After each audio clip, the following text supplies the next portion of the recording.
Geography में अपन लोग पढ़ चुके हैं अभी तक। ज्योग्राफी में सबसे पहले हमने पढ़ा था कि यूनिवर्स कैसे बना, अर्थ का ओरिजिन कैसे हुआ, लाइफ कैसे शुरुआत हुई, ठीक है। फिर अर्थ पे ये जो लैंड फॉर्म्स वगैरह है वो कैसे बने, तो हमने दोनों ही इसमें फैक्टर्स पढ़े थे। एंडोजेनिक फैक्टर्स भी पढ़ा था, एक्सोजेनिक फैक्टर भी पढ़ा था, ठीक है। तो एंडोजेनिक में हमने ये सारे के सारे फैक्टर्स देखे थे, प्लेट टेक्टोनिक देखा था, वोल्केनिज्म देखा था, अर्थक्वेक देखा था, ठीक है। और इसके बाद एक्सोजेनिक फैक्टर्स में हमने देखा था विंड का क्या रोल है और रिवर का क्या रोल है, इसके बाद ग्लेशियर का क्या रोल है। ऐसे इन सारे चीजों से जो बनने वाले जो लैंडफॉर्म है वो हमने डिटेल में समझ लिए, ठीक है। अब हम बात करते हैं ओशियनोग्राफी। ओशियन की स्टडी करनी है इस कंडीशन में कि ओशियन क्या होता है। तो सबसे पहले जब हम ओशियन देखते हैं तो सबसे पहले हमारे दिमाग में ये आता है कि हम हमारी अर्थ पे जो 70% के लगभग ओशियंस हैं, 70% हमारे पास क्या है, ओशियंस है, ठीक है, ओशियंस है। तो हमारे जो ग्लोब है, ग्लोब में हम देखते हैं तो हमारे पास मेजोरिटी 5 बड़े बड़े ओशियंस है, ठीक है, 5 ओशियन है। तो सबसे पहला ओशियन हमारा आता है पैसिफिक ओशियन। ये ओशियन की खास बात ये है कि ये क्या है, इस लार्जेस्ट है एंड डीपेस्ट है। और हम पढ़ चुके थे कि पैसिफिक ओशियन के अराउंड एक रिंग बनती है जिसे हम बोलते हैं रिंग ऑफ फायर। तो हम इसके रीजन पढ़ चुके थे कि रिंग ऑफ फायर क्यों होती है, ठीक है। दूसरे नंबर पे जो है वो है एटलांटिक ओशियन। एटलांटिक ओशियन पड़ता है दूसरे नंबर पे। इसमें हमने एक चीज पढ़ी थी जिसे हमने पढ़ा mid Atlantic ridge.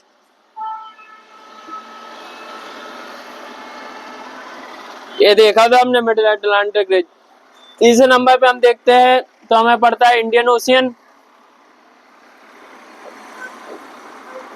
Indian ocean की खास बात यह है कि ये वार्मेस्ट ओशियन है, ठीक है। इसके चौथे नंबर पे आता है साउदर्न ओशियन, जो बेसिकली तुम्हारा अंटार्कटिक वाला जो पार्ट है ना, नीचे वाला जो पार्ट, उसके अराउंड में जो ओशियन है वो तुम्हारा साउदर्न ओशियन है। और अगला ओशियन है था आर्कटिक ओशियन, ये स्मॉलेस्ट है,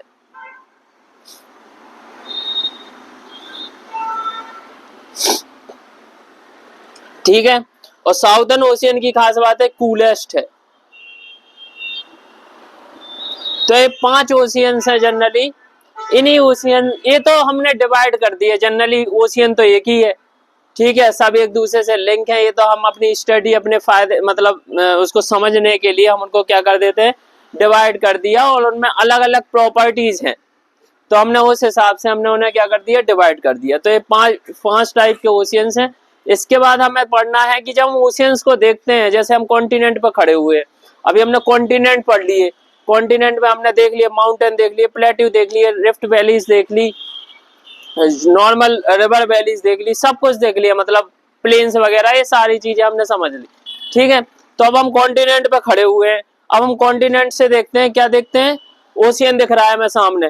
तो ओशियन में हम क्या क्या देखते हैं, ठीक है। अब ओशियन में तो सिर्फ पानी पानी दिखेगा, लेकिन जब उसके अंदर उतरेंगे बहुत सारी चीजें, तो हमें बहुत सारी चीजें दिखाई देती हैं। तो हमें सब उन्हें देखना है, समझना है, उन्हीं की पूरी स्टडी करना है, ओशियनोग्राफी। और सबसे इम्पोर्टेंट चीज ये है कि ओशियन क्यों इतने इम्पोर्टेंट है, हमें ये सभी समझनी है। तो ओशियंस का क्लाइमेट पे क्या रोल पड़ता है, क्या इफेक्ट होता है, ओशियन का नेविगेशन पे क्या इफेक्ट होता है, हमें ये भी समझना है। ओशियन का जो तुम्हारा वेदर कंडीशन है उस पर क्या इफेक्ट पड़ता है, ठीक है।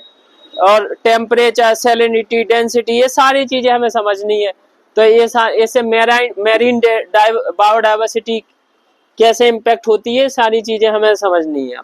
तो ओशियनोग्राफी सबसे बड़ा टॉपिक है। तो सबसे पहले हम शुरुआत करते हैं इसकी। जैसे मान लो ये क्या है, ये तुम्हारा कॉन्टिनेंट है, ठीक है, यहां मान लो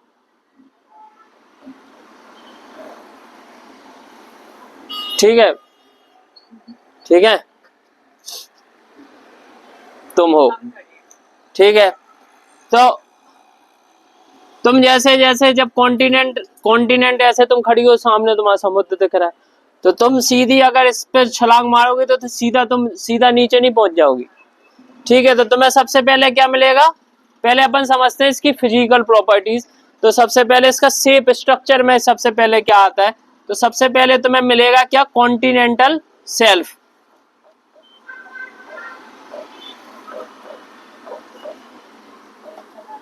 ठीक है, कॉन्टिनेंटल शेल्फ आ गया। कॉन्टिनेंटल शेल्फ ये समझ लो कि तुम्हारा लगभग लगभग 200 मीटर तक चलता है, और भी चल सकता है, आगे तक भी चल सकता है, लेकिन इतना जनरली मान लेते 200 मीटर तक चलता है। अब इसके बाद सडनली जब इसका एंड होता है, तो एंड होने के बाद सडनली क्या होता है कि एकदम से अभी क्या चल रहा है, स्लोप में जा रहा है, फिर बिल्कुल स्टीप स्लोप में जाता है, बिल्कुल ऐसे। ठीक है, तो इसे बोलते हैं कॉन्टिनेंटल स्लोप।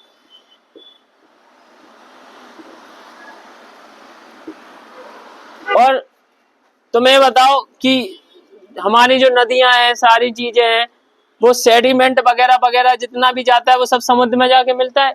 तो समुद्र में जैसे ऐसा और फिर ये ऐसा, ठीक है, ठीक है। तो ये सेडिमेंट जा रहा है, जा रहा है, जा रहा है, जा रहा है, जा रहा है, तो यहाँ इकट्ठा हो जाता है, तो इसको ये एकदम से राइज हो जाता है, तो इसे कहते हैं कॉन्टिनेंटल राइज।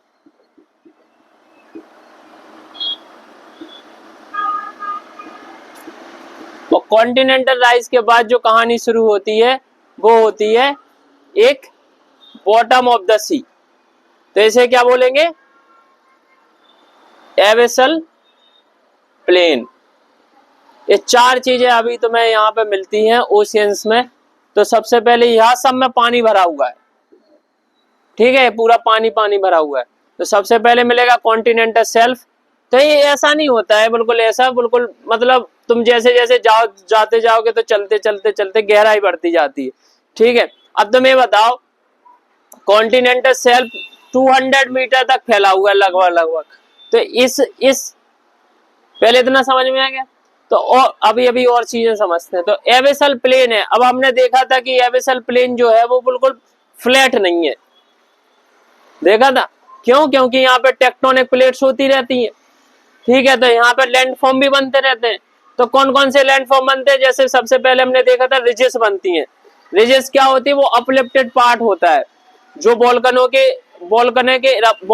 के इरप्शन की वजह से जो जो जो लावा आया बाहर, सॉलिडिफाइड हुआ, उसकी वजह से जो लंबी लंबी माउंटेनियस रेंजेस बन गई, उसे अपन इसे क्या बोलेंगे? रिजेस। तो ऐसे मान लो कि ये रिजेस है, तो यहाँ पे तुम्हें रिजेस मिलती हैं। तो इसका एग्जाम्पल क्या है? अभी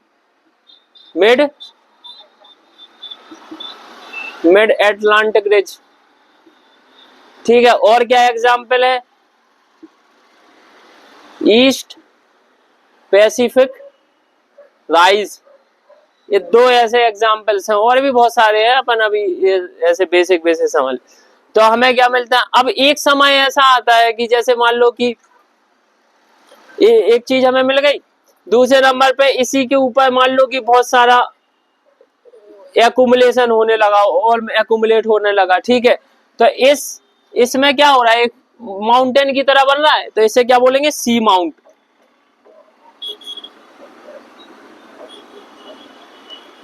ठीक है।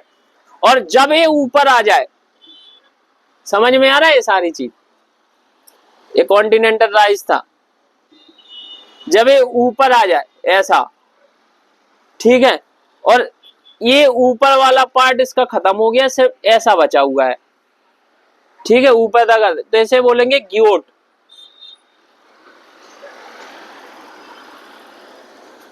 ठीक है। ये सारी चीजें बन रही हैं।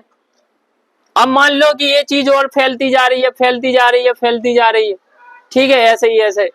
तो ये एक नया एक क्या समुद्र के ऊपर हमें दिखता है? आइलैंड्स, आइलैंड्स दिखते हैं कि नहीं दिखते हैं? तो ये सारी चीजें हमें दिखती हैं। और क्या दिखता है समुद्र में? ये तो हो गए जो वोल्केनो की वजह से बन रहा है। और भी हम चीजें देखते हैं, कोरल्स देखते हैं। कोरल्स देखते हैं। तो कोरल्स क्या होते हैं? कोरल एक टाइप ऑफ मैरीन एनिमल होता है, जैसे पॉलिप्स बोलते हैं, ठीक है। तो ये क्या होता है, जनरली इस वाले रीजन में होता है जहां पे सनलाइट आ जाती है, ठीक है। तो सनलाइट जैसे क्या होता है, जो कोरल्स होते हैं वो एक मतलब धीरे धीरे एक्सट्रैक्ट करते रहते हैं क्या, कैल्शियम कार्बोनेट, ठीक है। कैल्शियम कार्बोनेट तुम वो देखती होगी, कैल्शियम कैल्शियम कार्बोनेट नहीं समझती, लाइमस्टोन टाइप का कैल्शियम, कैल्शियम चूना समझते हो, तो वैसा ही कुछ टाइप, ठीक है। तो कैल्शियम जो कार्बोनेट होता है वो ऐसा एक्यूमुलेट होता रहता है, एक दिन वो बाहर आ जाता है। और जो चीज बाहर आ जाएगी तो उससे भी आइलैंड बनेगा, ठीक है। तो कोरल आइलैंड बोलते हैं। कोरल आइलैंड में एग्जांपल क्या है सबसे बेस्ट? लक्षद्वीप। तुम्हारा लक्षद्वीप जो हमारी इंडिया का है,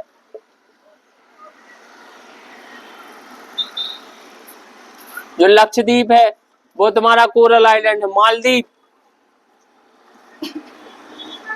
ये क्या है? कोरल आइलैंड है,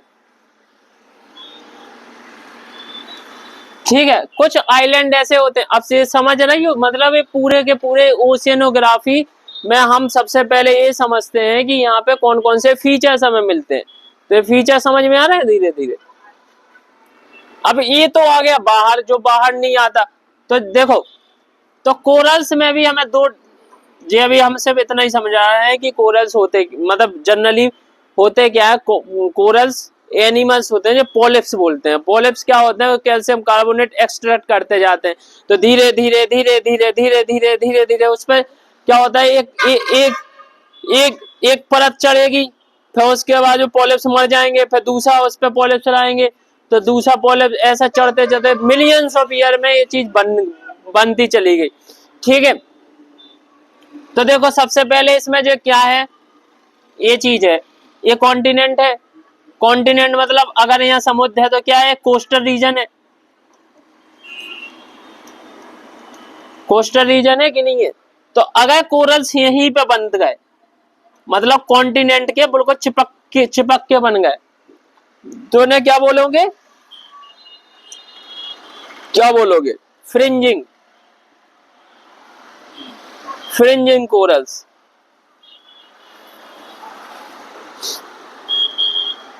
ठीक है। अब अगर ये थोड़े से दूर बने लेकिन सेपरेटेड है किसी लेगून से, ठीक है, जैसे एक ये हो गई कंडीशन, एक ये हो गया, दूसरा ये कॉन्टिनेंटल शेल्फ है, ठीक है। तो दूसरा यहाँ पे बना लेकिन दूर बना, कोस्टल से चिपका हुआ नहीं है, थोड़ा दूर है। तो यहाँ पे मान लो कोरल्स बन गए लेकिन ये दूर है, तो इस बीच में क्या है? लेगून। तो ये कोरल्स थोड़े जो दूर होते हैं ना बोलते हैं बैरियर कोरल्स। जैसे इसका एग्जाम्पल क्या है? Great barrier. और तीसरे नंबर पे होते हैं अटोल। अटोल क्या होते हैं? बनते बनते बनते बनते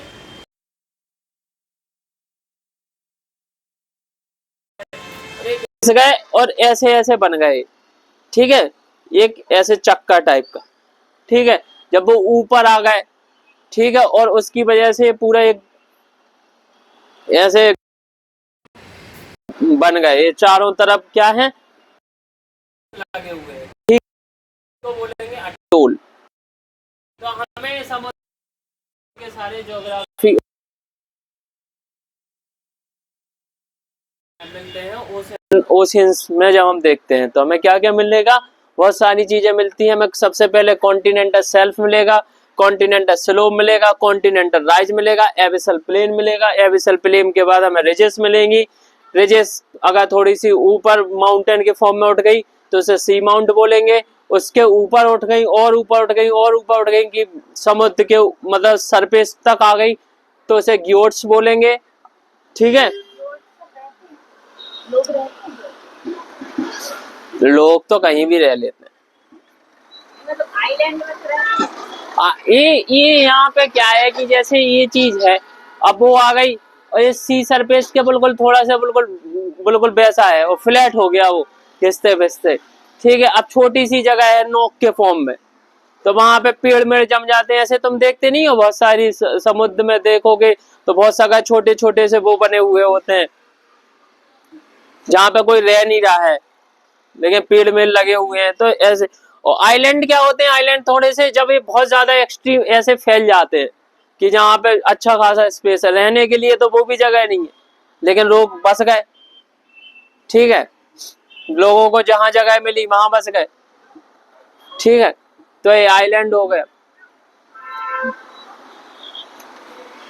ठीक है, तो आइलैंड अभी तुम देखते हो कितने आइलैंड है, दुनिया भर के आइलैंड है। आर्किपेलागोस, आर्किपेलागोस क्या होते हैं कि आर्क होता है, बहुत सारे आइलैंडों का ग्रुप होता है, उन्हें कहते हैं आर्किपेलागो।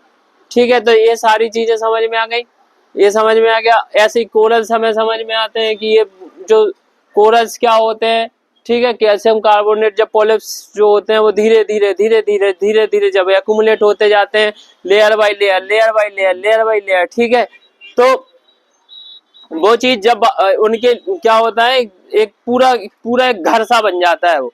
तो जब बाहर आ जाते हैं, बाहर क्या आ जाते हैं, बाहर आ जाते हैं तो वो कोरल आइलैंड बन जाते हैं, जैसे कि लक्षद्वीप हो गया, मालदीप हो गया। ठीक है, और जनरली कोरल्स जो होते हैं वो तीन फॉर्म के होते हैं। फ्रिंजिंग जो बिल्कुल तुम्हारे कोस्टल से बिल्कुल चिपके हुए रहते हैं, एक होते हैं वेरियर जो थोड़े से दूर होते हैं, सेपरेटेड होते हैं स्पेशली बाय लेगून, और तीसरे नंबर पे होते हैं जनरली अटोल्स जो ऐसे उठ गए और ऐसा घेर टाइप का बना देते।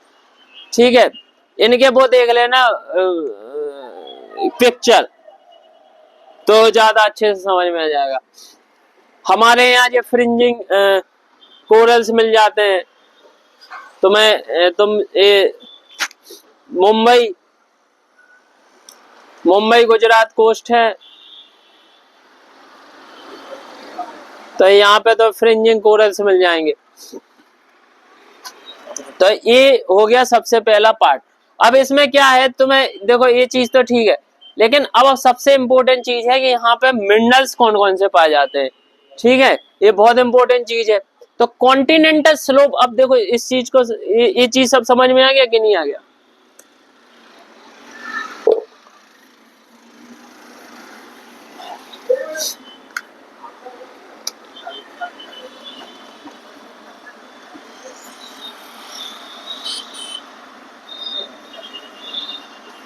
ठीक है, अब कॉन्टिनेंटल शेल्फ देखो तुम, तो तुम्हें पता है कि देखो जनरली ये होता है हमारा ओशियन मान लो। ठीक है, तो ओशियन इसमें अलग अलग लेयर्स होती हैं। ठीक है, तो सबसे पहले होता है सी सरफेस, ये ऊपर वाला रीजन हो गया। इसके बाद होता है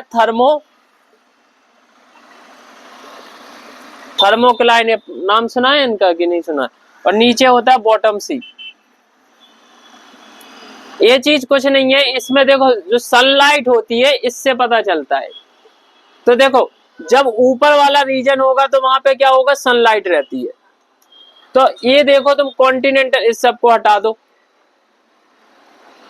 या ये इस चीज को देखो तुम, ये कॉन्टिनेंट है और ये तुम्हारा कॉन्टिनेंटल शेल्फ है।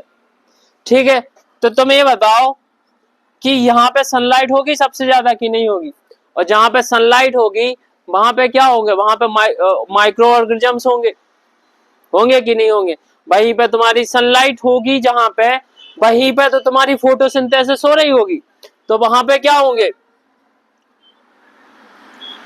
यहाँ पे तुम्हें हर टाइप का जो पेड़ वगैरह होता है जिन्हें हम सीवीड बोलते हैं, जितने प्लांट पौधे वगैरह सब होंगे वो यही आएंगे। तो इनको खाने के लिए जैसे क्या होता है कि जैसे सबसे पहले अपन लोग फूड चेन पढ़ते हैं, तो फूड चेन में पहले पेड़ होता है, पेड़ के बाद पेड़ को खाने के लिए जो होते हैं हार्बीवोरस होंगे, तो इनको खाने के लिए भी तो हार्बीवोर आएंगे। ठीक है, तो यहाँ पे हार्बीवोर आएंगे, तो हार्बीवोर को खाने के लिए कार्निवोर्स आएंगे। तो ये जो छोटे छोटे हैं फाइटोप्लैंक्टन है, फाइटोप्लैंक्टन, ठीक है, ये फाइटोप्लैंक्टन है। तो इनको खाने के लिए कौन आएगा, तुम्हारे जो क्या बोलते हैं नेक्टॉन्स आएंगे। नेक्टॉन्स क्या होते हैं, मछली वगैरह, फिशेस, ठीक है, फिशेस आएंगे, क्रेप्स आएंगे, दुनिया भर की चीजें आएंगी, क्रस्टेशियंस आएंगे, मतलब ये बहुत सारी चीजें आएंगी यहाँ पे। नहीं तो बायोडाइवर्सिटी सबसे ज्यादा कहाँ पे मिलेगी, यहाँ पे कि नहीं मिलेगी, यहाँ पे मिलेगी, क्योंकि जीवन यहाँ पे है। यहाँ पे तो सनलाइट पहुंची नहीं रही, और जब सनलाइट यहाँ पे पहुंची नहीं रही तो यहाँ पे सिर्फ वो माइक्रो मतलब वो वाले सिर्फ मेरीन स्पीसीज रह पाते हैं जो बिना ज्यादा ऑक्सीजन की उन्हें ज्यादा जरूरत नहीं है, ना ज्यादा पानी की उन्हें जरूरत, ठीक है, ज्यादा पानी की नहीं, सॉरी, ना ज्यादा ऑक्सीजन की ज्यादा उन्हें जरूरत है, ना ज्यादा सनलाइट की उन्हें जरूरत है। और जो हाई प्रेशर में, क्योंकि समुद्र सोचो तुमने अभी समुद्र के जैसे जैसे नीचे जाओगे तो वैसे वैसे प्रेशर बढ़ता जाता है, बढ़ता जाएगा, हाई प्रेशर बढ़ता है कि नहीं बढ़ता है, तो पानी का प्रेशर लगेगा, तो वहां पे आम जो स्पीसीज है वो रह भी नहीं सकते। तो सबसे ज्यादा तो यहाँ पे बहुत कम बायोडाइवर्सिटी है, बल्कि तुम्हारा बहुत ज्यादा फैला हुआ है समुद्र, लेकिन बायोडाइवर्सिटी उसकी सबसे ज्यादा कहाँ मिलती है, जहाँ पे कॉन्टिनेंटल शेल्फ है वहीं पे। तो मैं बताओ जहाँ पे बायोडाइवर्सिटी ज्यादा है तो वहां पे क्या होगा, दो चीजें, एक तो सबसे ज्यादा यहाँ पे बायोडाइवर्सिटी ज्यादा है तो जो तुम्हारी फिशिंग होगी सबसे ज्यादा कहाँ पे होगी, यहीं पे होगी। तो इस चीज के लिए, पहली चीज के लिए मेराइन बायोडाइवर्सिटी के लिए सबसे इंपॉर्टेंट पार्ट हो गया। दूसरे नंबर पे यहाँ पे फिशिंग वगैरह करने के लिए सबसे इंपॉर्टेंट हो गया। तीसरे नंबर पे क्या है, तुम्हें पता है कॉन्टिनेंटल शेल्फ जो होता है वो कॉन्टिनेंट के बिल्कुल पास में रहता है, तो कॉन्टिनेंट से जाने वाला जितना भी सेडिमेंट है वो भी तो सब यहीं पे जमा हो रहा है, ठीक है। और ये माइक्रो ऑर्गेनिज्म जब मर भी रहे हैं, यहाँ पे मर रहे हैं, तो जो मरते जाएंगे उनके ऊपर सेडिमेंट, ये स्पीसीज मर गए उनके ऊपर सेडिमेंट आ गया, फिर स्पीसीज मर गए फिर सेडिमेंट आ गया, फिर स्पीसीज मर गए फिर सेडिमेंट आ गया, ऐसे समझ में आ रहा है। तो एक दिन काय में कन्वर्ट हो जाएंगे, फॉसिल फ्यूल में। तो यहीं पे तुम्हें कॉन्टिनेंटल शेल्फ में तुम्हें ऑयल और गैसेस मिलती हैं, तो जितनी भी ऑयल गैसेस मिलती हैं यहाँ पे मिलती हैं। तो तुमने पर्शियन गल्फ देखा होगा, ये सब चीजें तुम्हें जितनी भी पर्शियन गल्फ में क्या है, यही तो है कॉन्टिनेंटल शेल्फ में ही तुम्हारे ऑयल गैस है। तुम्हारा मुंबई हाई है, वहां पे जो ऑयल गैस मिलती है वो भी इसी रीजन में मिलती है। तो समझ में आ गया ये सारी चीजें, समझ में आ गया कि नहीं आया। तो ये कुछ चीजें हैं। यहाँ पे और चीजें क्या मिलती हैं, प्लेसर डिपॉजिट मिलते हैं।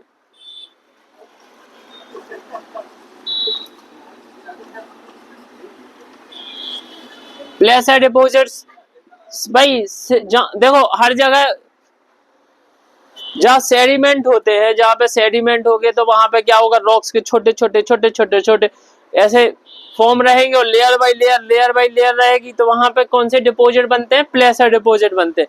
तो तुमने यहाँ देखा होगा ज्यादातर, तो यहाँ तुम्हें गोल्ड वगैरह मिल जाता है।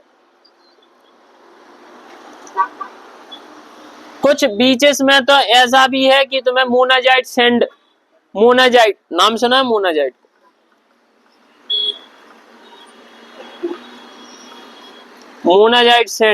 मोनाजाइट सैंड भी मिलती है कई जगह पे। तो मोनाजाइट सैंड मतलब एग्जांपल यहाँ पे ले लो थोरियम। तो जैसे इंडिया के ईस्टर्न कोस्ट की ओर, तो मैं जैसे आंध्र प्रदेश हो गया तुम्हारा, आंध्र प्रदेश हो गया, तमिलनाडु हो गया, केरला कोस्ट हो गया, तो इन कोस्टों पे थोरियम मिलता है, ठीक है। पूरे कोस्ट में नहीं फैला हुआ है थोरियम, लेकिन इन कोस्ट में पाया जाता है जहां पर मोनाजाइट सैंड। तो ये यूपीएससी में पूछ चुका है, यूपीएससी कई बार क्वेश्चन आ चुका है, ये तो 2022 के टाइम में आया, ठीक है। ये चीज समझ में आई। आप समझो और कौन कौन से मिनरल पाए जाते हैं, ठीक है। तो ये चीज ये हटा दे। हाँ, और एक और चीज इसी रीजन के आसपास तुम्हें क्या मिलते हैं, कोरल्स मिलते हैं, क्योंकि कोरल्स तुम्हारे डीप सी में नहीं पाए जाते, क्योंकि कोरल्स को क्या होता है, कोरल्स में एल्गी होती है, पता है तुम्हें, कोरल्स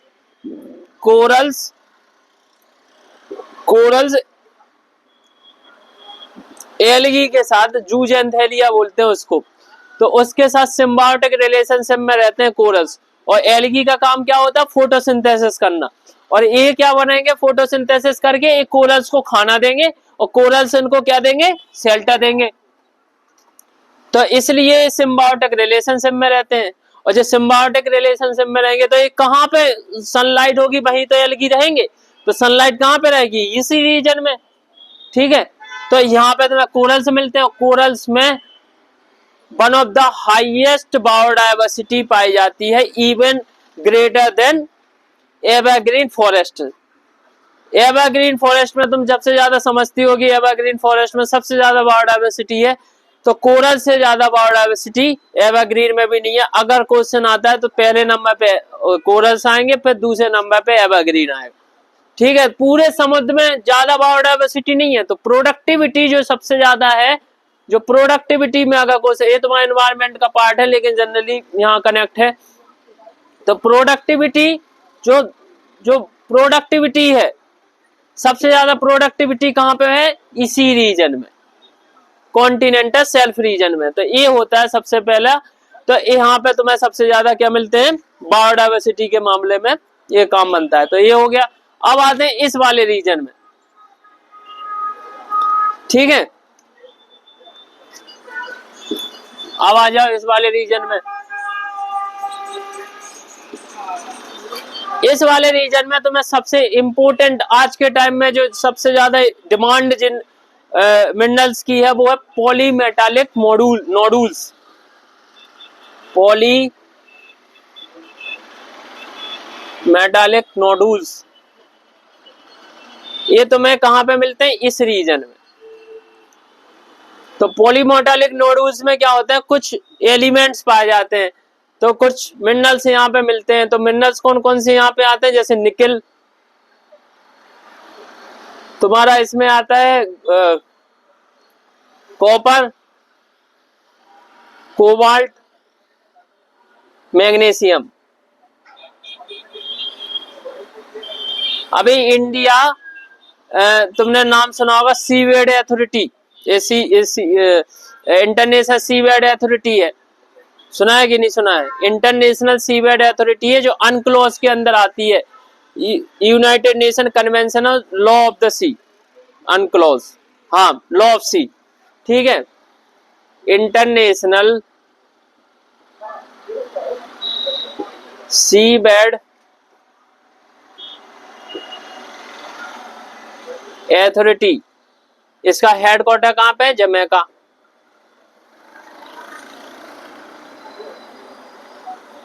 ठीक है। एक इसके अंदर आती है अनक्लोज के अंदर। अनक्लोज एक कन्वेंशन है, United nation convention for law of sea, ठीक है, इसके अंदर आती है। तो इंडिया को इंटरनेशनल सीवेड अथॉरिटी के अंदर, मतलब इंडिया को एक जूरिसडिक्शन दे दिया, कहां पे, इंडियन ओशियन में, कि आप पॉलीमेटालिक नोडुल्स को क्या कर सकते हैं, एक्सट्रैक्ट कर सकते हैं, ठीक है। उसको एक इतना सा स्पेस दे दी, मतलब थोड़ा बहुत इंडियन ओशियन में स्पेस दे दिया, जहां पे ये अथॉरिटी दे दी इंडिया को कि पॉलीमेटालिक नोडुल्स क्या कर सकते हैं, आप एक्सट्रैक्ट कर सकते हैं। तो पॉलीमेटालिक नोडुल्स क्या है, ये निकल्स, कॉपर, कोबाल्ट, मैग्नीशियम, इससे आजकल जो तुम्हारे जो सेमीकंडक्टर्स है जो बन रहे हैं, वो इसी प्रोडक्टों से बन रहे हैं, इसलिए इसकी इलेक्ट्रॉनिक में बहुत ज्यादा डिमांड है। समझ में आ रहा, किस चीज में इसकी बहुत डिमांड है, इलेक्ट्रॉनिक में इसकी डिमांड है। तुम्हारे जितने इलेक्ट्रॉनिक प्रोडक्ट बन रहे हैं, ये सब चीजें निकल, कॉपर, कोबाल्ट, इन्हीं सब चीजों से मतलब बन रहे हैं, ठीक है, इनकी बहुत डिमांड है। एक बात ध्यान रखना, जो कोबाल्ट है, सबसे ज्यादा जो कोबाल्ट है वो कहां पाया जाता है, कोंगो में। सबसे ज्यादा कोबाल्ट कहां पाया जाता है, कोंगो में। ऑलमोस्ट 50% से ज्यादा जो कोबाल्ट है कहाँ पाया जाता है? कॉन्गो में। ठीक है, ये यूपीएससी में 2023 में क्वेश्चन पूछा गया है इसका। 2023 में यहां से क्वेश्चन आया। ये वाला क्वेश्चन यूपीएससी में 2021 में आया। ठीक है, ये वाला क्वेश्चन यूपीएससी में 2022 में आया। ठीक है, तो डेमो डीआरसी है, इसका पूरा नाम है DRC, democratic Republic of Congo. ठीक है, दो कॉन्गो हैं, एक जो डीआरसी वाला कॉन्गो में मिलता है। तो एक तो मिलते हैं पॉलीमेटालिक नोडुल, एक मिलते हैं polymetallic sulphide.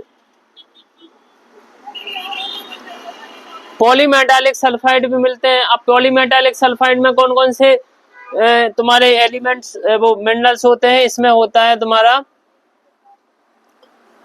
Lead, gold, silver, ये होते हैं। ठीक है, समझ में आ रहा? और यहाँ पे एक ये पॉलीमेटालिक नोडुल्स मिलते हैं, पॉलीमेटालिक सल्फाइड मिलते हैं, और क्या मिलता है? फॉस्फोराइड मिलता है यहाँ पे। फॉस्फोराइड्स क्या होते हैं? फॉस्फोरस का क्या होते हैं? सोर्स होते हैं। और फॉस्फोरस का यूज किस चीज में किया जाता है?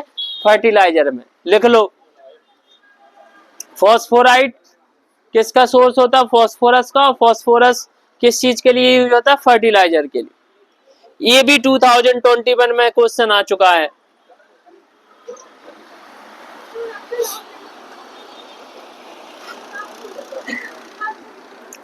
चौथे नंबर पे यहीं पे तुम्हें मिलेंगे मीथेन हाइड्रेट। ठीक है, ये हटा दें। ये कहाँ मिल रहे हैं? ये मिल रहे हैं इस रीजन में, ये मिलते हैं इस रीजन में। इस रीजन में क्या मिल रहा है? इस रीजन में तुम्हें बायोडाइवर्सिटी हाई है, यहाँ तुम्हें कोरल्स मिल रहे हैं।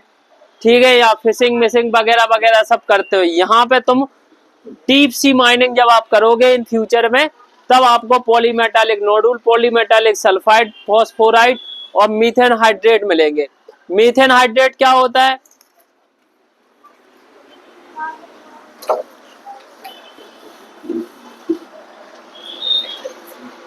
चौथे नंबर पे यहाँ पे क्या मिलेगा? Methane hydrate. मीथेन हाइड्रेट कुछ नहीं होता है, बेसिकली समुद्र के बॉटम में आइस के फॉर्म में क्या होता है? मीथेन बंद है, मीथेन भरी पड़ी हुई है। मीथेन क्या होती है? कंबस्टेबल गैस होती है, जो बेसिकली तुम किस में यूज कर सकते हो? किस में यूज कर सकते हो? तुम्हारे जैसे तुम्हारा बायोगैस होती है, बायोगैस में मीथेन यूज करते हैं। तुम्हारे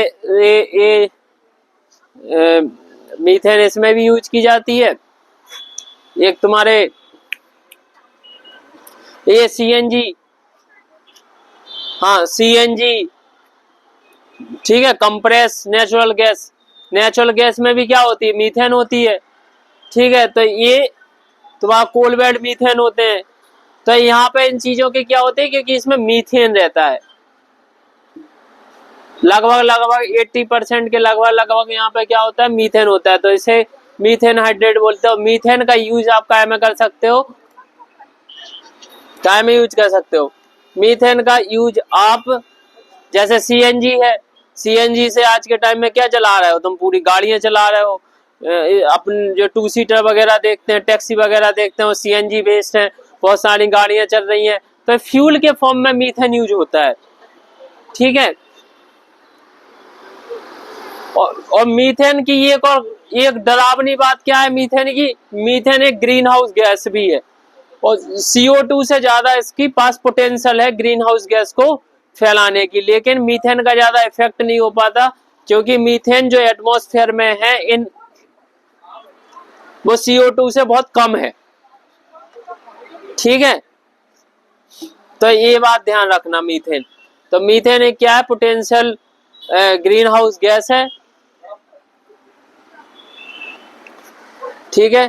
तो ये हमेशा एक डर रहता है कि अगर तुम डीप सी माइनिंग करोगे, ठीक है, इन चीजों को उठाने के लिए पॉलीमेटालिक नोडुल, पॉलीमेटालिक सल्फाइड और फॉस्फोराइड, इन सब चीजों के, तो कहीं ये ना हो कि जो समुद्र में सदियों से जमा है तुम्हारी मीथेन, वो क्या ना हो जाए, रिलीज ना हो जाए। और अगर रिलीज हो गई तो क्या हो जाएगा, ग्रीन हाउस गैसेस ज्यादा बढ़ जाएंगी और मीथेन अगर बढ़ गया तो हमारा जो ग्लोबल टेम्परेचर होगा वो बहुत ज्यादा हैवी लेवल पे बहुत इंक्रीज हो जाएगा। और इससे पूरा का पूरा जो क्लाइमेट होगा वो क्या हो जाएगा, इफेक्ट हो जाएगा। इसी चीज को तुम क्लाइमेट चेंज बोलते हो। क्लाइमेट चेंज है क्या? क्लाइमेट चेंज कुछ नहीं है, ग्लोबल वार्मिंग से जो होने वाला, जो क्लाइमेट में जो चेंज हो रहा है, इफेक्ट हो रहा है, उसी को तुम क्लाइमेट चेंज बोलते हो। सिंपल सा बात है। ग्लोबल वार्मिंग क्यों हो रही है? क्योंकि ग्रीन हाउस गैसेस की वजह से। तो अभी ज्यादातर डर इस चीज का है, CO2 का है और एक मीथेन का भी है। ठीक है, मीथेन भी बढ़ती जा रही है। तो ये सारी चीजें हैं। तो ये सारे के सारे जो तुम्हारे मिनरल्स हैं, ये सारे के सारे कहाँ पे मिलते हैं?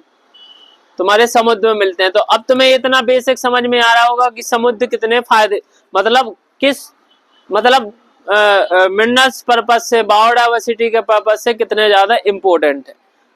ठीक है, समझ में आ गया ये?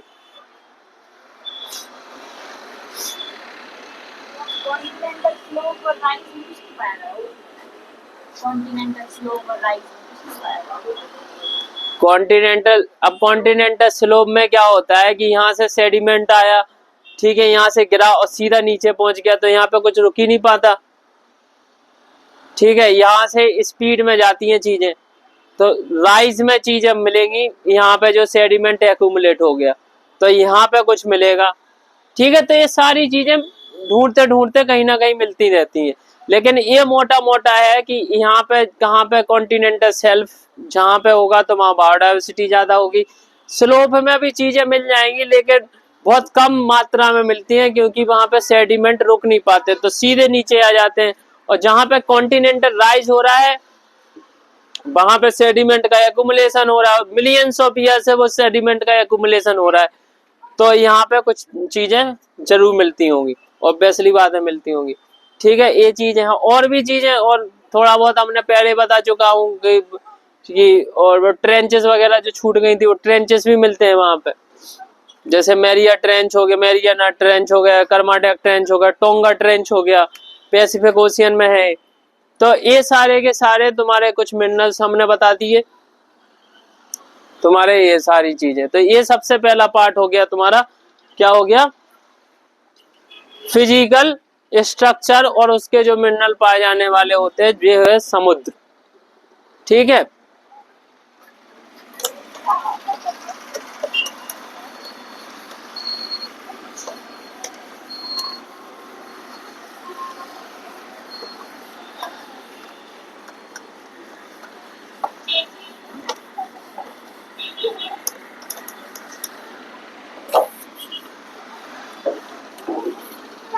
तुम्हें क्वेश्चन देख लेना, ये 2023 वाला, ये 2022 वाला, वो 2021, ऐसे बहुत सारे क्वेश्चन आए हैं।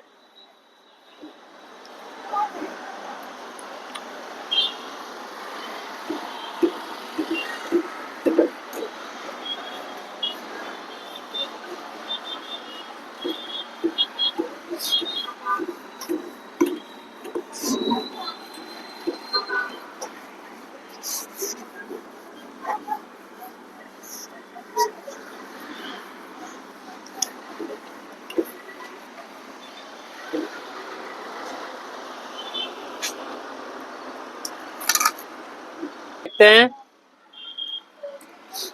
अब इसके फिजिकल प्रॉपर्टीज देखते हैं, फिजिकल फीचर्स ऑफ ओशियंस। तो इसमें सबसे पहले हमें क्या देखना है, बहुत सारी चीजें देखनी है। तो सबसे पहले हमें देखना टेम्परेचर, दूसरे नंबर पे हमें देखना सैलिनिटी, सैलिनिटी मतलब हाँ वही। फिर पढ़ना है डेंसिटी। फिर चौथे नंबर पे हमें देखना है ओशियनिक करंट। फिर वेव्स, फिर टाइड्स,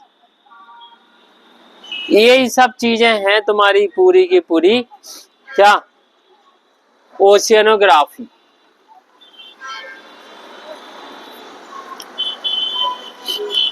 समझ में आया? तो सबसे पहले हम समझते हैं, तो हमने पहले नंबर पे क्या देखा, उसका स्ट्रक्चर देखा, उसमें मिलने वाले अलग अलग जगहों पे जो मिनरल्स हैं वो सब देखा। तो अब देखते हैं हम टेम्परेचर, क्योंकि इसका ही सब पूरा गेम है इनका। तुम्हारे ओशियन ओशियन और जो क्या बोलते क्या बोलते ओशियन और जो कॉन्टिनेंट है, मतलब ओवरऑल जो अर्थ है उसका जो क्लाइमेट है, उसका जो वेदर पैटर्न है, ठीक है, उसमें जो भी तुम्हारी बायोडाइवर्सिटी है, ये सारी की सारी चीजें, बहुत सारी चीजें इससे इफेक्टेड होती हैं। ठीक है, जैसे तुम्हारा ओशियन करंट है, ओशियन करंट का जनरली यूज किस चीज में किया जाता है, बहुत सारी चीज में होता है, लेकिन आमतौर पे यूज इसका किस लिए होता है, नेविगेशन में। ठीक है, हम अगर ओशियन करंट के अगेंस्ट जाएंगे तो हमारा हाल बुरा हो जाएगा, लेकिन ओशियन करंट के साथ चलेंगे तो हमारा क्या होगा, क्या होगा, फ्यूल बचेगा, क्योंकि जो चीज वैसे ही जा रही है उसी डायरेक्शन में, ठीक है, उसी डायरेक्शन में हम बैठ जाए तो हम पहुंच ही जाएंगे वहां पे।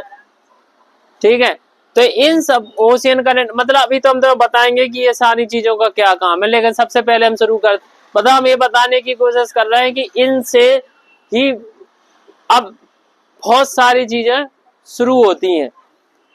तो ओशियन में जो तुम्हारी पूरी बायोडाइवर्सिटी है, तुम्हारी ओशियन में जो टेम्परेचर है, क्लाइमेट है, ये सारी चीजें, और ये वर्ल्ड का 70% हिस्सा कवर कर रही हैं, और 70% हिस्सा अगर को कुछ इफेक्ट होगा तो ऑब्वियसली बात है कि कॉन्टिनेंट में भी उसका इफेक्ट होगा। समझ में आया? तो टेम्परेचर सबसे पहले हम समझते हैं। ठीक है, तो एक एक करके समझते हैं, पहले आते हैं टेम्परेचर।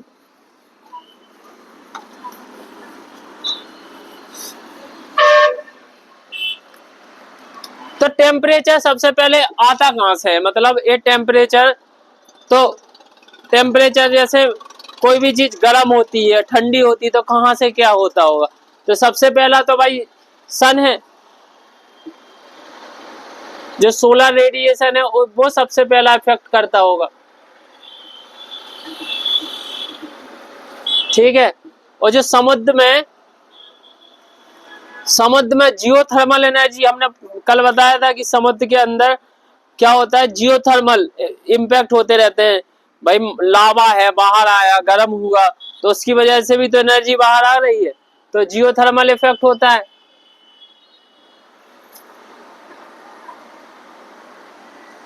तीसरे नंबर पर टेम्परेचर किस चीज से हो रहा है, ओशियनिक करंट से।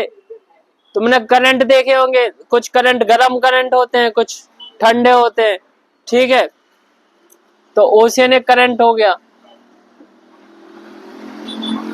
जैसे तुम्हारा ठंडा वाला जैसे है कोल्ड करंट, कोल्ड करंट में जैसे लैब्राडोर है,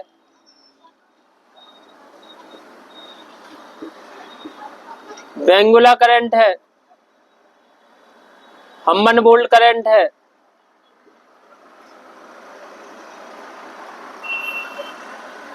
ठीक है, और वार्म करंट में भी बहुत सारे करंट आते हैं, कुरोसियो करंट है। ठीक है, गल्फ स्ट्रीम है।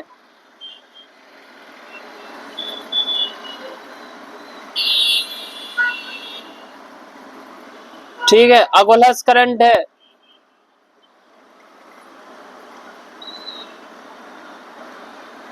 ठीक है, ब्राजीलियन करंट है, ये बहुत सारे करंट है जो तुम्हारे, अब ऑब्वियसली बात है जो ठंडा पानी अगर एरिया में जाएगा तो टेम्परेचर क्या हो जाएगा, कम हो जाएगा, गर्म पानी जाएगा तो बढ़ जाएगा।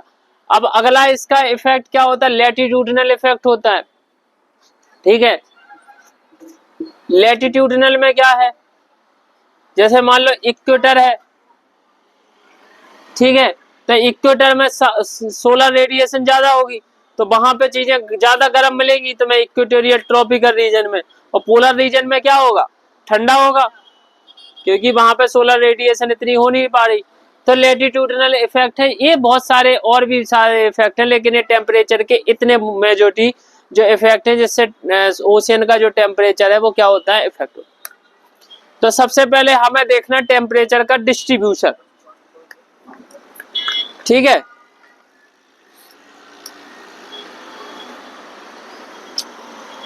तो सबसे पहले हम देखते हैं लैटिट्यूडनल डिस्ट्रीब्यूशन।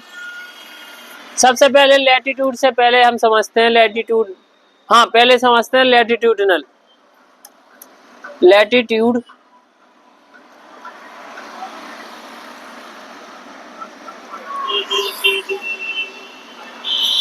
तो भाई हमें पता है इक्वेटर है, ठीक है।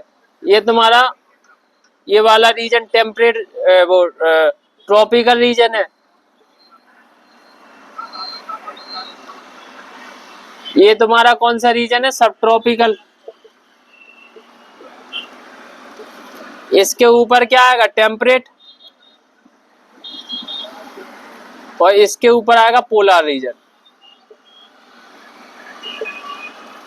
आएगा कि नहीं आएगा? तो ये बताओ, तो जनरली क्या होना चाहिए? जनरली ये होना चाहिए कि तुम इक्वेटर से लेके पोलर रीजन पे जाओगे तो टेम्परेचर क्या होगा, धीरे धीरे क्या होगा, कम होना चाहिए। तो कम ही होता है, उसमें कोई डाउट नहीं है, कम ही होता है। तो सबसे ज्यादा जो टेम्परेचर है वो कहाँ पे होना चाहिए, इक्वेटर पे। लेकिन इक्वेटर पे टेम्परेचर इतना ज्यादा नहीं हो पाता। क्यों नहीं हो पाता? देखो सबसे पहले है, तुम्हें सबसे ज्यादा सोलर रेडिएशन कहाँ पे होगी, इस वाले रीजन में होगी, यही होगी ना सोलर रेडिएशन। क्योंकि तो पता है कि सबसे ज्यादा जो जो सूरज की किरणें होती है ट्रॉपिक ऑफ कैंसर से ट्रॉपिकल ऑफ कैप्रिकॉर्न तक घूमती रहती हैं, ठीक है। तो सबसे ज्यादा सोलर रेडिएशन कहाँ पे हो रही है, यहाँ पे। लेकिन सोलर रेडिएशन के साथ साथ तुमने देखा होगा इक्वेटर रीजन पे क्या होता है, क्या होता है कि रोज के रोज वहां पे बादल बनते हैं, बारिश होती है। और बादल बनते हैं इस वाले रीजन में, मतलब टोटल 10 डिग्री सेल्सियस नीचे, 5 डिग्री ऊपर, 5 डिग्री नीचे। और जब बादल बनेंगे ऊपर, नहीं समझ में आ रहा, ये वाला रीजन है, ये इक्वेटर है, ये वाला मान लो तुम्हारा, ये ऐसे समझ लो, ये इक्वेटर है 0 डिग्री, ठीक है। ये मान लो तुम्हारा 30 डिग्री, ये तुम्हारा 60 डिग्री, और ये तुम्हारा 90 डिग्री, ठीक है। अब यहाँ पे क्या हो रहा है, रोज बादल बन रहे हैं, ठीक है। ये तब तुम क्लाइमेटोलॉजी पढ़ोगे तब समझ में आएगा कैसे होता है। अभी जनरली समझ लो ये होता कैसे। देखो जहां पे सोलर रेडिएशन ज्यादा होगी, ये सोलर रेडिएशन गई तो क्या बना यहाँ पे क्या हो, एवोपरेशन होगा, तो ये भाप ऊपर जाएगी, भाप ठंडी होगी, बादल बनेंगे। और जब यहाँ पे बादल बन गए तो क्या होगा, यहाँ पे सूरज की किरणें पहुंच पाएंगी, नहीं पहुंच पाएंगी। तो ये एरिया जनरली रिलेटिवली क्या होता है, थोड़ा ठंडा होता है। लेकिन ये वाला रीजन है सब ट्रॉपिकल रीजन, ठीक है। सब ट्रॉपिकल रीजन में हाईएस्ट टेम्परेचर पाया जाता है। क्यों? देखो यहाँ पे क्या होता है, लो प्रेशर क्रिएट होता है, क्योंकि एवोपरेशन होता है। अब जब ये एवोपरेशन होगा तो तुम्हें ये बताओ, जे इस साइड समझ लो, इस साइड समझ लो, ये है 30 डिग्री, ठीक है। तो जब ये हवाएं ऊपर जाएंगी तो ये कहीं ना कहीं तो सब साइड भी होंगी, बैठेंगी कि नहीं बैठेंगी, नहीं समझ में आया भाई? ये बताओ, ये चीज ऊपर गई, कुछ तो बादल बन गई, कुछ इधर भागेगी, कुछ इधर भागेगी, इधर भागेंगी, इधर भागेंगी, इधर भागेंगी। एक समय ऐसा आएगा कि वो भागना बंद कर देंगी, क्योंकि उनकी एनर्जी खत्म हो जाएगी। एनर्जी खत्म हो जाएगी तो बैठना शुरू हो जाएंगी। और जहां बैठती हैं, जहां पे पूरी की पूरी क्या हो गई, गैसेस ही गैसेस भर गई, ठीक है। तुम बताओ, जहां पे गैसेस भरेंगी वहां पे प्रेशर ज्यादा होगा कि कम होगा, ज्यादा प्रेशर होगा। और जहां पे गैसेस उड़ रही हैं वहां पे क्या होगा, प्रेशर ही नहीं होगा, तो वहां पे लो प्रेशर क्रिएट होगा, यहाँ पे हाई प्रेशर क्रिएट होगा। तो ये 30 डिग्री पे क्या होता है, हाई प्रेशर जोन क्रिएट होता है। हाई प्रेशर जहां पे जोन क्रिएट होगा वहां पे ये बताओ कि हवा ऊपर जाएंगी, नहीं जाएंगी, नहीं जाएंगी। तो यहाँ पे बादल बनेंगे, बादल नहीं बनेंगे। तो सबसे ज्यादा सोलर इंसोलेशन कहाँ पे होगा, यहाँ पे तो सब ट्रॉपिकल रीजन पे इंसोलेशन सबसे ज्यादा होगा कि नहीं होगा, और सब ट्रॉपिकल रीजन पे अगर ज्यादा इंसोलेशन होगा तो ज्यादातर गर्मी कहाँ पे रहेगी, इसी रीजन में। तो यहाँ पे भी, यहाँ पे रहना चाहिए थी ज्यादा, लेकिन यहाँ पे बादल बन गए। तो यहाँ पे बादल नहीं बन पाए, क्यों? क्योंकि हाई प्रेशर की वजह से, ठीक है। और जब हाई प्रेशर की वजह से यहाँ पे बादल नहीं बन पाते हैं तो टेम्परेचर क्या होगा, ज्यादा होगा। तो इक्वेटर से जब पहले तुम, क्या होता है कि जनरली क्या होना चाहिए, इक्वेटर से पोलर रीजन पे टेम्परेचर धीरे धीरे कम होना चाहिए, ऐसा ही होना चाहिए ना भाई, जनरली है। यहाँ ज्यादा इंसोलेशन हो रहा है, लेकिन इक्वेटर से जब तुम सब ट्रॉपिकल रीजन में जाओगे तब पहले टेम्परेचर बढ़ेगा और फिर कम होगा, ठीक है। समझ में आ रहा है? ये पूछ सकता है, मतलब कुछ ही पीएससी में पूछ सकता है शायद, यूपीएससी में तो अभी बहुत सिंपल सी चीजें हो गई तो जनरली ना पूछे, और पूछने को कुछ भी पूछ सकता है, ठीक है। लेकिन ये पता होना चाहिए इक्वेटर से जनरली, अगर इक्वेटर से जनरली क्या होता है, जनरली इक्वेटर से पोलर रीजन तक जाने में टेम्परेचर क्या होता है, कम होना चाहिए। लेकिन लेकिन लेकिन सब ट्रॉपिकल रीजन में क्या होगा, टेम्परेचर क्या होगा, ज्यादा होगा। तो पहले बढ़ेगा फिर कम होगा, ठीक है। तो ये वाला, तो ये हो गया लैटिट्यूडनल, यही नीचे रहेगा, ये नॉर्थर्न हेमिस्फीयर में, यही साउथर्न हेमिस्फीयर में रहेगा, ठीक है। पहली चीज समझ में आ गई।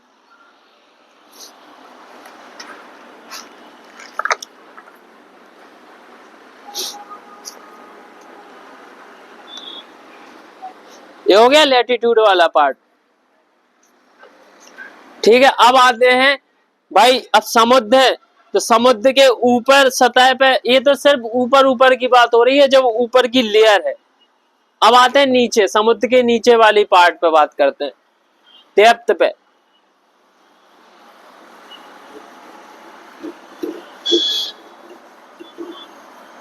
अब क्योंकि समुद्र हमें पता है गहरा है, ठीक है, समुद्र गहरा है कि नहीं है। तो तुम्हें बताओ, जो सोलर रेडिएशन होगी उस, वो कितने पानी तक जा पाएगी। तो जो जहां तक उसका इफेक्ट दिखता है, तो ये 200 मीटर तक, 200 मीटर तक, ठीक है। इसे बोलते हैं सी सरफेस, सी सरफेस वाटर। तो सोलर इंसोलेशन कहां तक आएगी, यहां तक, मतलब आएगी तो नीचे तक भी जाएगी, ऐसा नहीं है, लेकिन यहाँ पे इसका इम्पैक्ट ज्यादा होगा। कितनी आवाज हो रही है,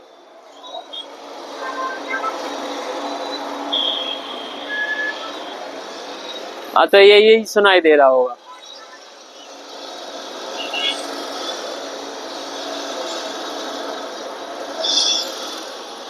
ठीक है, तो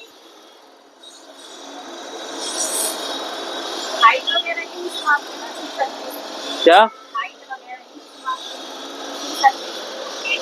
हाइट, कितनी आवाज हो रही, आवाज, इसको भी अभी शुरू करना था ये सब। ठीक है, तो 200 मीटर तक तो सी सरफेस वाटर, क्योंकि यहाँ पे तो हो गया। अब क्या होता है, ये ध्यान से सुनना, तो यहाँ पे तुम देख रहे हो कि टेम्परेचर धीरे धीरे नीचे जाओगे तो क्या होगा, कम होता जाएगा। लेकिन तो हमें जनरली पता ये होता है कि जो नीचे जाओगे तुम टेम्परेचर धीरे धीरे कम होगा। लेकिन इसके बाद की जो जो रेंज आती है, ठीक है, ये 200 मीटर से कहां तक फैली रहती है, 1000 मीटर तक, ठीक है, 200 से 1000 मीटर तक। और यहां से जो पहले देखो टेम्परेचर ऐसे गिर रहा है, ये समझ लो,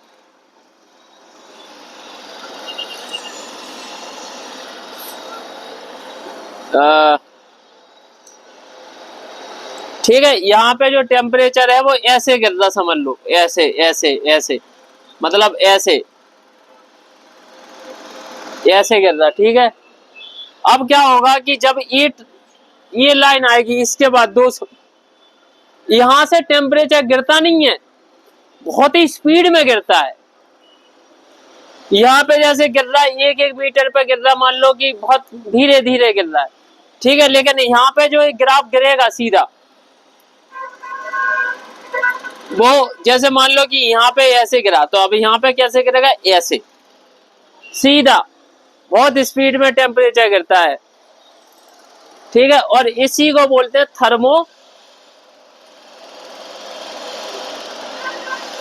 थर्मोक्लाइन। समझ में आ गया है थर्मोक्लाइन। और थर्मोक्लाइन के बाद जो टेम्परेचर होता है वो गिरता है, यूनिफॉर्मली गिरता है, ठीक है, फिर से धीरे धीरे गिरेगा, ठीक है, ऐसे। समझ में आया। तो नीचे जनरली जो टेम्परेचर होता है 2 डिग्री से 4 डिग्री सेल्सियस तक रहता है, और यहाँ पे जो टेम्परेचर होता है वो जनरली तुम्हारा सी सरफेस टेम्परेचर है तो 15 डिग्री सेल्सियस से 30 डिग्री सेल्सियस तक, मतलब इस रेंज में तुम्हें टेम्परेचर जनरली मिल जाएगा। 30 डिग्री भी नहीं मानो, 28 डिग्री सेल्सियस मान लो, ये यहाँ तक रहता है। और यहाँ पे गिर जाता है बहुत भयानक कम स्पीड में, बहुत ज्यादा, मतलब हाइट 800 मीटर की रेंज में, इसे बोलते हैं थर्मोक्लाइन, ठीक है, जहां पर रैपिड डिक्रीज होता है।